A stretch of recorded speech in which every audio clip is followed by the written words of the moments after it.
Hi everyone, welcome to Art Break. I am Danielle Robson and I run Soda Arts, which is a curatorial consultancy in Sydney. And I'd just like to acknowledge that I'm making this call on Gadigal and Wongal land, which is part of the Eora Nation. And this week in Australia is NAIDOC Week, which is a week where we celebrate this rich history of our First Nations people, this amazing culture, the oldest culture in the world. So always, but this week in particular, I'd like to pay my respects to elders, past, present, and emerging, and also to acknowledge that our First Nations artists are our first artists and makers. If this is your first Art Break, you have joined me on the 20th Art Break. I was working out today that I've done 20 of these, which I personally find quite amazing because this was just an idea I had in the middle of lockdown, COVID lockdowns in Sydney, as a way to give artists a voice and a platform. But they've kept going and they've turned into something that seems to really resonate with people. And I just wanted to say a very big thank you to all the people who have ever messaged me and said, I love these art breaks, they're so interesting. I love hearing from artists. It really has made such a huge difference to me. It's meant that I've kept going. So thank you. And also to all the artists who say yes, usually then afterwards say, why did I say yes? But they all do it and they come with such an open heart and enthusiasm, and to them I am always grateful. So today on our 20th Art Break, I'm being joined by two artists, a wonderful collaboration, Claire Healy and Sean Cordeiro. So I'm just going to bring them up. There we go. Hey. Hi. Welcome. Thank you so much for joining me. Thanks for the invite. It's a pleasure. I love the work. You're in this great space. Great work. Hey, Sean. Hello, Danielle. How are you? I'm good. I'm good. Yes, can you hear me? I can hear you perfectly. Oh, excellent. Okay. Well, so look, before I jump into the questions with you both, I'm just going to do a really brief, as brief as I can be for two people who've done so much, a brief introduction for people who may not know your work. It might feel a little uncomfortable, like you're sitting on This Is Your Life, but just, you know, we'll be fine. Okay. So you have been working together as an artistic collaboration since 2001. The way that your work is often described, and I suppose an underlying thread in your work, is that you reclaim and transform the fallout from consumer society. So these found objects are repurposed into these incredible installations and sculptures. It might be VHS tapes, it might be Lego, it could be a house, it could be your entire belongings, a plane. Everything is really kind of, you know, a possible work in your world. And I think what I love about it and why it's so successful is that it is absolutely this rigorous, concept-driven work that is executed in a way that is playful and mesmerizing and really connects with a broad audience. And I think that's why you've been so successful, why you've exhibited all over the world in kind of every exhibition and every place that you can. You've also had a number of really high-profile public art commissions, which we might hear a little bit more about. But just to explain how we know each other and where I met you, that was in 2009. I was this like bright-eyed art student, and you guys had been selected to represent Australia at the 53rd Venice Biennale with this incredible monumental work lifespan. And that was in 2009. And for people who don't know the Venice Biennale, in case anyone's watching, it's a unique model, unlike most biennales, in that countries take artists to represent them, a bit like the Olympics. So it really is such a stamp of something, approval, success. You need to go down in history if you go to Venice and represent Australia, which you've done. So and I mean, I had this whole list of all these exhibitions that you've been on, but I don't want to talk too much more because I think people want to hear from you. But really, I just wanted to say thank you so much. I'm so grateful that you've joined me here today, and welcome. Thank you, Danielle. That's so awesome that you're still working in the art after being put through that whole Venice Biennale torture. I know, that was insane. You guys worked so hard. Yeah, so there was a team of you guys, it would have been about 7 or 8, and all of you guys worked so damn hard for 7 weeks. Yeah. And it was the peak of summer. I was heavily pregnant. I couldn't climb or anything. And we built that ridiculous, monumental VHS tower. Amazing. I remember 197,000 VHS tapes being the number. Is that right? Or was it like 300,000? It was 300 and look, I can't remember, but it wasn't enough VHS cassettes for a single person to watch constantly for 71.6 years. So we got that number from the average lifespan of any person, of somebody living on the planet when the VHS first was released, which was like 1976. So I think it was close to 300,000 VHS cassettes. Yeah. Yeah. And that is solid. It's really important that everyone knows that was a solid monument.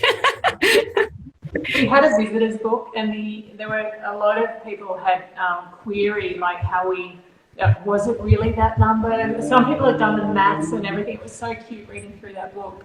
And even like AusCo, the Australian Council who funded us for that project, they were like, look, we could save a whole lot more money if we just do the facade, smoke and mirror the whole thing. And we were like, no. I guess there was like a really performance quality to that work in the sense of like, it was a very strange experience, like just stacking that amount of VHS and thinking about your own mortality at the same time. So I was glad that we did torture ourselves in that respect. It was a very kind of strange way to look at one's time on the world, on the world.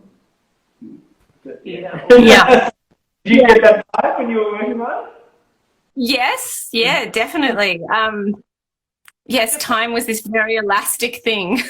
No, it was, yes, absolutely. But look, maybe do you want to tell us where you are right now and what's happening behind you? It's really beautiful. Sure. Do you want to? Sure. So we are inside our studio, which is in Blackheath in the Blue Mountains. So we're right at the top of the mountain, and we're about almost 2 hours out of Sydney via public transport. And we built this studio. Well, we started building this studio a few years ago, but we only finished it sometime. We haven't finished. Oh, we haven't finished. We haven't finished building this studio because it got boring. So we sort of wanted to make some art. But it has a roof, and we have some walls, and we have some windows and everything. It's more like trees.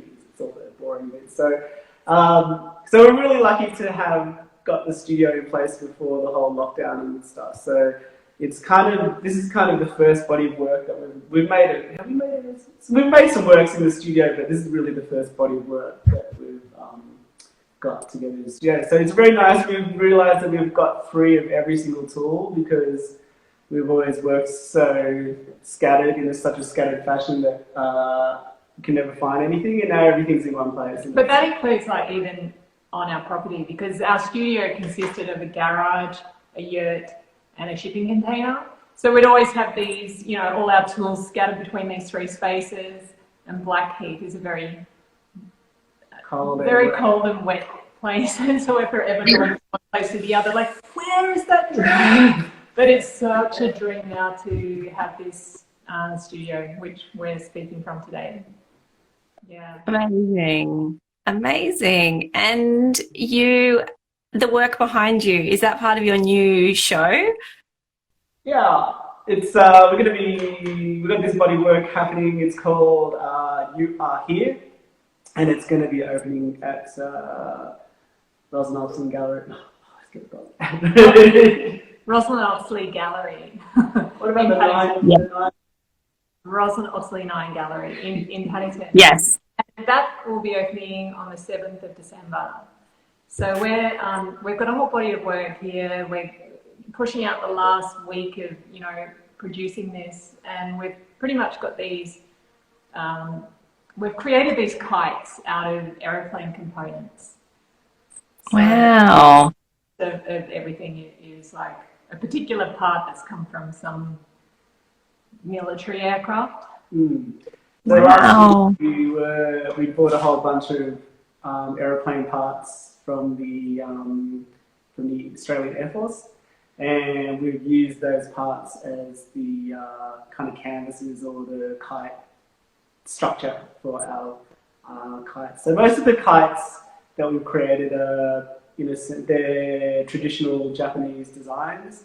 So we're kind of treating them as found objects in a sense. So we're using found imagery to put upon found objects, and getting that sense of time and the connection between these two things that maybe people don't think about having a connection usually. Yeah. A kite is such an ancient form of flight, and here we are in this time where a lot of the industry, or the industry of flight, is grounded. And I guess we've been interested in this kind of was the object of flight for quite a while, and we're fascinated by this at the moment. I mean, this year we were supposed to be on a couple of residencies over in Japan, and also partaking in a triennale there. And of course, that's not happening. But we've had the luxury of being able to spend a lot of time with paintbrush and have been painting away in our new studio, which has been really lovely. Wow. So, Do you know, that's really interesting. Go. No. I was just going to say that's, I've actually heard, it's interesting that you're saying you're spending all this time painting, and am I right in thinking that's something that you haven't done in a while, going back to painting?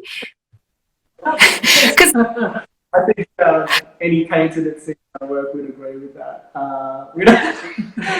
But it's okay. I think we go into it in a very kind of... I guess the essence of the work is not about the painting as such. I mean, our work has always been about, the message is the medium, and a lot of our work is, using and utilizing and using found objects. So the imagery and even the paint, is part of that whole thread. So it's not really virtuoso work. It's more, I guess we kind of approach it in the same way that we approach cross-stitching or other kind of crafts and stuff like that, and to employ. Well, no, it's just because I think I've heard a few artists who are now, people are sort of really limited in where they can go and what they can do. There seems to be this, I've heard of a few people reconnecting with painting. They're like, oh, well, I'll just be in my studio and I'll just start painting. And it's sort of like it's kind of, I don't know, it's interesting. It's such a beautiful process. I'm really enjoying it. I mean, this year really started off with a lot of grant writing and a lot of computer work and stuff. And they talk about the mental health benefits of art and stuff like that. And that really doesn't apply for grant writing. I think grant writing is pretty much good mental health practice. So I think we're really lucky to get deep into this body of work. And just sit down. I guess really that's what art should be there for. When it's just hanging out, chipping away. I mean, I don't know, maybe that's indulgent, but I think maybe 2020 is the best time to have an excuse to have an indulgent practice. Yeah, definitely. Oh my goodness, it's already been 15 minutes, so but it's been such a nice rambling conversation. I guess, well, you've sort of touched on it a little bit, but I do like to ask people what they, from your perspective, what is the value of art, or why do you think it has sort of meaning and value and importance in society? That's a pretty deep one. Just a little question. I'm really not sure how to approach it, because there's so many levels of, how I mean, it's nourishing for me, but I'm not sure if that applies to everyone. And I mean, I think it's an important, you know, for us, it's a language, and we're able to say what we want in this visual medium, and you know, using the objects or the message, the concept that's behind what we do. I feel like it's our little kind of statement that we're trying to put out into the world. For me, I don't think, I mean, I was thinking about it as I was just imagining a world without art. I guess you could have a world without art, but it would be a lot worse off, I guess. Like, I mean, you don't need art to live. It's not like food or water or air, but it really makes things worthwhile, I guess. Like, art is something that humans do, which, it's the cream, you know. It's not... Yeah.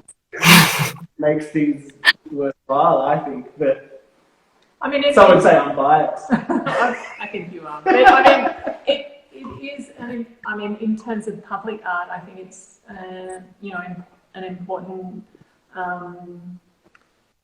or focal point for a space. You know, it can be the place where people meet. I think it adds to the fabric of life. Yeah, and adds to the fabric of that, the history of that space, and the flow of, you know, everything that's going on within that space. So, yeah, art's really important. Yes, it's sure. I mean, yes, I agree with everything you just said. That's why we all do what we do. Yes. Well, thank you both. It goes so quickly, but just if anyone wants to stay in touch with you or see your work or buy your work, what's the best way to do that?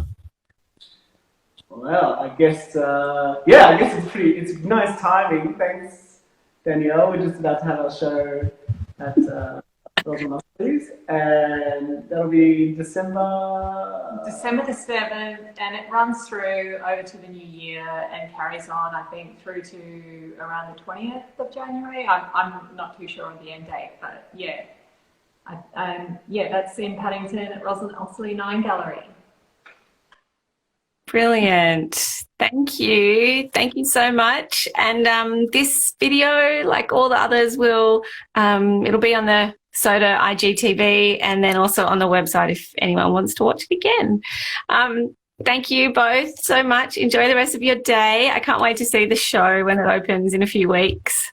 Thanks for having us. Yeah, thanks so much. It's been no worries. Bye. Bye. Bye.